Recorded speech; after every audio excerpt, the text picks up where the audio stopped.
소설가는 소설 쓰는 방법을 자기 혼자서 찾아내는 수밖에 없습니다.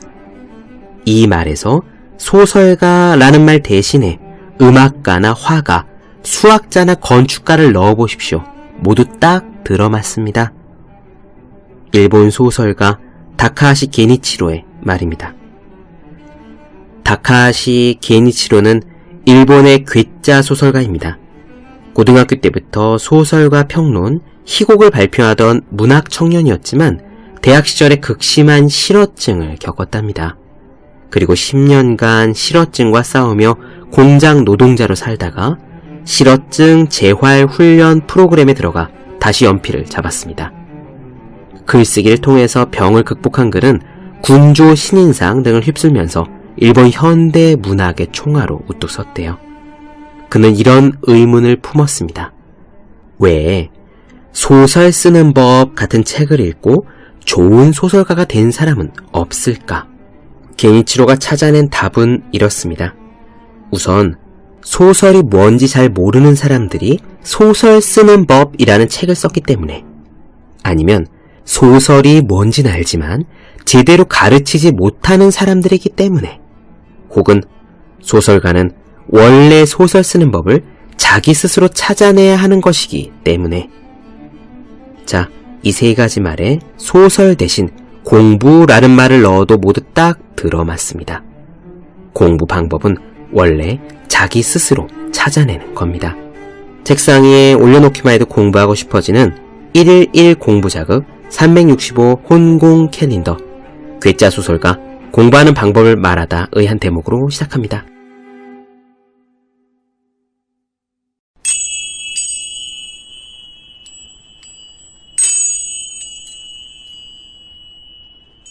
네, 안녕하세요. 본격 공부작업 팟캐스트 서울대 어떻게 공부하는가, 한지우입니다. 우리는 지금 질 볼트 테일러의 긍정의 뇌 살펴보고 있습니다. 여러분도 이러신 적 있으신가요? 저는 이따금 제가 이중적인 사람인 것 같다는 느낌을 받곤 합니다. 리스크를 감당하고 모험을 하면서 살고 싶다가도 또 그렇게 하다가 먹고 살지 못하면 어쩌지 라고 겁이 덜컥 나기도 하고요. 다른 사람들을 돕는 것을 좋아한다고 생각을 하면서도 때론 내 이익을 먼저 생각하는 것 같기도 합니다. 낯선 사람들 사이에서 잘 어울릴 수 있을 정도로 자신감이 가득한 것 같은 날도 있지만 또 때로는 완전 골방에 틀어박히고 싶을 때도 있죠. 여러분들은 어떠십니까? 이렇게 여러분 자신을 서로 상반된 존재로 느끼시는 경우가 있으신지요? 마치 두 얼굴을 가진 사람처럼 말이에요.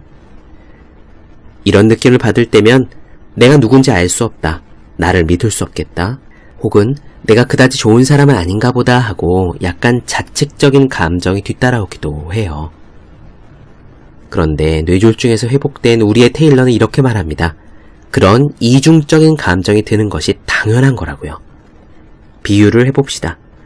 우리가 두 눈을 가졌는데요.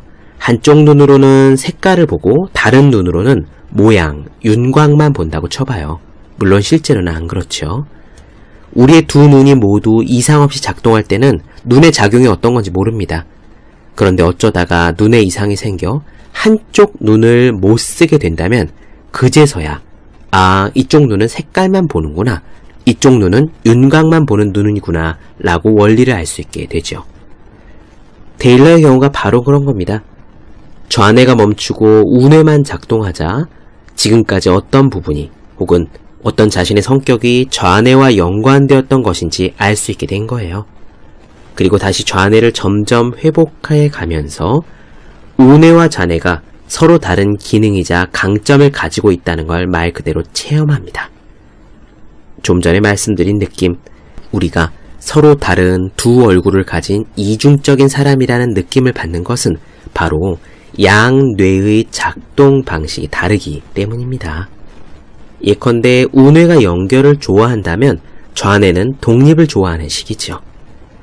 이 두 가지 뇌를 가지고 있다는 것은 사실 우리에게 엄청나게 유리한 점입니다.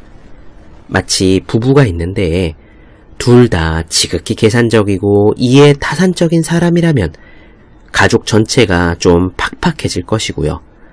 반대로 표현은 조금 그렇지만 둘 다 오늘을 즐기고 놀아 제끼는 것만 좋아한다면 가족 전체 미래가 불투명할 수도 있지 않겠어요?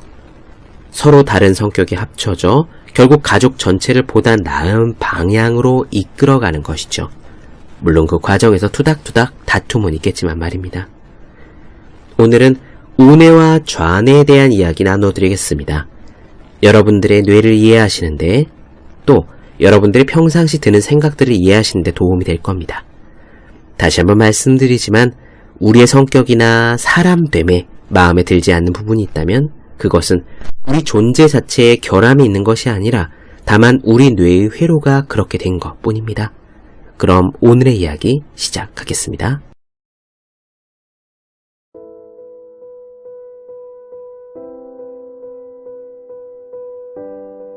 좌뇌의 기능을 잃었을 때 단순히 기능만 사라진 게 아니었다. 그 회로에 연결되었던 나만의 다양한 개성 또한 사라졌다. 평생 동안 느껴온 감정적 반응과 부정적인 사고, 내 몸의 세포 기능을 되찾는 과정은 잊을 수 없는 경험이었다. 나는 좌뇌의 능력을 되찾고 싶었지만 그 중에서도 회복되지 않았으면 하는 부분들도 있었다. 이런 식이었다. 예를 들어 나 자신을 예전처럼 하나의 또렷한 자아로 자각하면서도 자기중심주의, 논쟁을 좋아하는 욕구, 늘 정상적이어야 한다는 강박, 이별과 죽음에 대한 공포 등과 연관되는 세포들은 회복하지 않을 수 없을까? 돈에 가치를 두면서도 결핍, 탐욕, 이기심에 신경고리와는 접속하지 않을 수 없을까? 가장 중요한 것으로 내가 발견한 우주와 합일된 느낌을 좌뇌와 서로 조화시킬 수 없을까? 뇌졸중을 겪기 전에는 좌뇌의 세포들이 우뇌의 세포들을 지배했다. 왼쪽 뇌의 판단 내리고 분석하는 성격이 내 개성을 좌지우지했던 것이다. 그러다가 출혈이 일어나 좌뇌의 세포들이 망가지자 더 이상 오른쪽 뇌의 세포들을 억제하지 못했다. 그 결과 서로 다른 두 성격이 두개골에 공존하는 느낌이 들었다. 뇌의 양쪽은 그저 신경 차원에서 서로 다르게 지각하고 생각하는 것이 아니었다. 받아들이는 정보 유형에 두는 가치도 확연히 달라서 완전히 다른 성격을 드러냈다. 나는 뇌졸중 경험을 통해 우뇌 의식의 핵심에는 마음의 깊은 평화와 직접적으로 연결된 성격이 존재한다는 것을 깨달았다. 이는 평화와 사랑, 기쁨, 공감을 표현하는 일을 전담하고 있었다. 많은 사람들이 머릿속에서 상극인 두 성격이 주도권을 놓고 다투는 것을 경험한다. 실제로 내가 이야기를 나눠본 거의 모든 사람들은 자기에게 성격에 상충되는 부분이 있다는 것을 예리하게 자각하고 있었다. 머리가 무언가를 하라고 말하는데 마음이 그것에 반대한다든지 생각하는 것과 느끼는 것을 구별하려는 사람도 있었다. 누군가는 우리의 이성과 몸의 본능을 말하기도 하고 일하고 싶은 마음과 쉬고 싶은 마음, 연구자의 마음과 외교관의 마음을 대비시키는 사람, 또 남성적 마음과 여성적 마음, 양의 의식과 음의 의식을 대비시키는 사람도 있다. 이 모든 것은 전자는 좌뇌, 후자는 우뇌와 연관된 것들이다. 이는 여러분의 머릿속에 있는 양쪽 뇌의 차이에서 비롯된 것이다. 회복 과정에서 나는 양측 반구의 균형을 맞추려고 노력했다. 그리고 어떤 상황에 처했을 때 내 생각을 좌우하는 성격을 내가 직접 선택하는 것을 목표로 했다. 이는 중요한 문제였다. 내 우뇌 성격의 밑바탕에는 깊은 마음의 평화와 공감의 마음이 있기 때문이다. 우뇌의 이런 성격을 담당하는 회로를 가동하는 데 많은 시간을 들일수록 우리가 세상을 향해 보내는 평화와 공감의 메시지도 많아지고 그만큼 세상에 더 많은 평화와 공감이 쌓이게 된다. 뇌의 양측 반구가 각자 정보를 처리하는 성향을 보면 독자적인 가치 체계를 가진 것을 분명하게 알 수 있다. 어떤 사람은 두 가지 성격 모두를 잘 다스려 뇌의 양쪽 능력과 개성을 잘 활용한다. 이와 달리 편향된 능력을 보이는 사람도 있다. 분석적이고 비판적인 양상에 경직된 사고 패턴을 보이는 좌뇌 편향이 있는가 하면 현실과의 끈을 놓고 대부분의 시간을 공상에 빠져 지내는 우뇌 편향도 있다. 두 성격 사이의 균형을 잘 잡으면 변화를 기꺼이 수용할 만큼 인지력이 유연하면서도 경로에서 이탈하지 않고 현실 감각을 잘 유지할 수 있다. 즉, 삶의 질이 몰라보게 좋아지는 것이다. 양측 반구의 성격은 사물에 대한 사고방식뿐만 아니라 감정을 처리하고 몸을 움직이는 방식에서도 또렷하게 구분된다. 나의 운뇌에는 지금 여기, now and here가 전부다. 곱비 풀린 열정으로 여기저기 뛰어다닌다. 세상에 아무 걱정도 없다. 많이 웃고 아주 친절한 것도 운뇌다.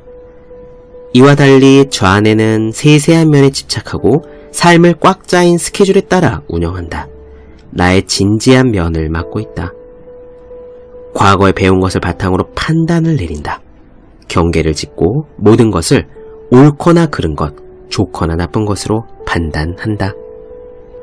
오른쪽 뇌는 현재 순간의 풍요로움에 모든 걸 맞춘다. 삶에 대한 고마움, 살아가면서 만나는 모든 사람과 모든 것에 대한 고마움으로 가득하다. 매사에 만족하고 정이 많고 낙관적이다. 운의 성격은 좋고 나쁨, 옳고 그름의 판단이 없으므로 모든 것을 상대적으로 바라본다. 현재의 모습을 있는 그대로 받아들이며 인정한다는 이야기다. 기온이 어제보다 뚝 떨어져도 괜찮고 오늘 비가 쏟아져도 괜찮다. 어떤 사람이 키가 크거나 돈이 많다는 것을 알아볼 수는 있지만 이에 대해 어떤 판단을 내리진 않는다. 오른쪽 뇌에는 현재 순간 외의 시간이 존재하지 않으며 매 순간이 감각들로 채워진다. 내 운의 성격은 모험심이 강하고 풍요로움을 찬양하며 사교에 능하다. 상대방의 감정을 잘 알아채고 공감에 능숙하다. 또 나의 종교적인 마음이 머무르는 것도 운뇌다. 운뇌의 타고난 기능 가운데 하나는 낡은 정보가 담긴 파일을 새롭게 업데이트할 수 있도록 매 순간 새로운 깨달음을 가져다 준다는 점이다. 나는 사실 어렸을 때 호박을 못 먹었다. 그런데 운뇌 덕에 기꺼이 호박에 재도전할 수 있었고 지금은 호박을 아주 좋아한다. 많은 사람들이 좌뇌로 한번 판단을 내린 후에는 파일 업데이트를 위해 선뜻 우뇌로 넘어가지 못한다.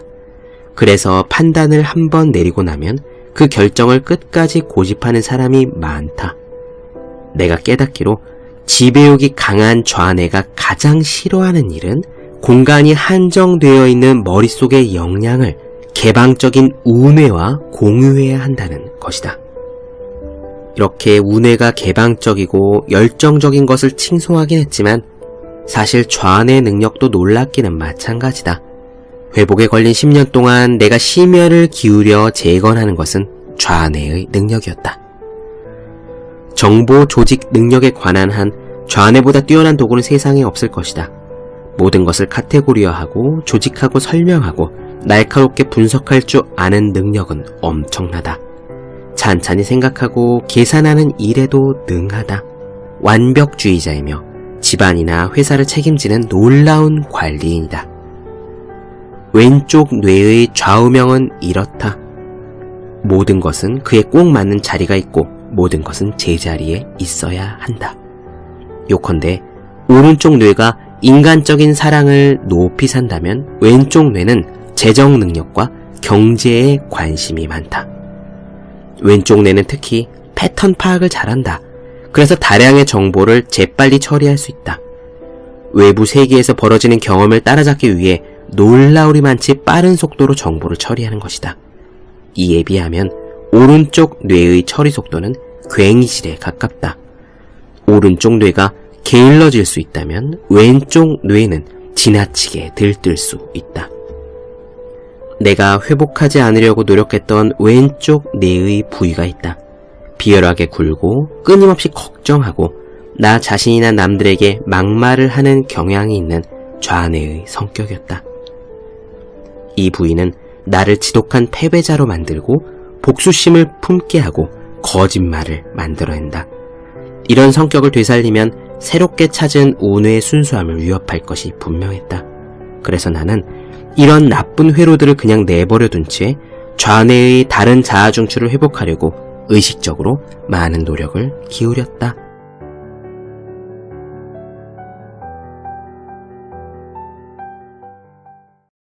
네, 본격 공부작업 팟캐스트 서울대는 어떻게 공부하는가? 질 볼트 테일러 긍정의 뇌 나눠드렸습니다.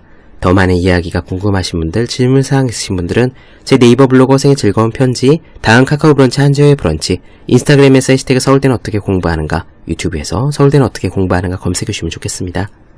또 혼자 공부하는 사람의 필수품, 왜 이런 책이 지금까지 없었을까?